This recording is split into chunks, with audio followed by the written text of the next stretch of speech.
Hello, my name is Douglas Bloch. I'm an author and depression counselor. Welcome to your Depression Recovery channel, where each week we give you practical tools and coping strategies for healing from depression and anxiety. Often I am asked, does stress cause depression? And for example, many people who come to my groups have recently been divorced, or they are going into some financial stress, or just stress at work. And my experience, or my answer to this, is that these events don't actually cause depression, they trigger depression. The depression was already in them, was already just below the surface, and the stress brings it out. Let's define what stress is. The famous stress researcher Hans Selye calls it the wear and tear of life. Stress is a psychological and physical reaction to positive or negative events in your life, such as a move or the death of a loved one. Stress itself isn't bad, it's how you deal with the stress. If you're not coping well with it, it can overwhelm you and produce negative outcomes.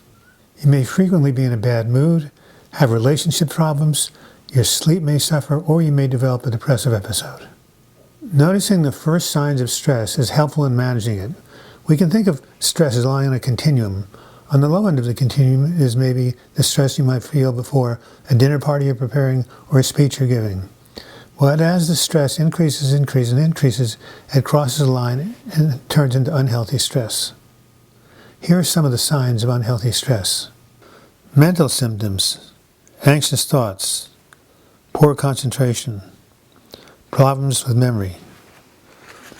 Emotional symptoms: mood swings, feelings of irritability and restlessness, depression, fear and anxiety, anger. Behavioral symptoms: avoidance of responsibilities, negative changes in eating, smoking and drinking, withdrawal from friends, difficulties getting along with people, sleep problems.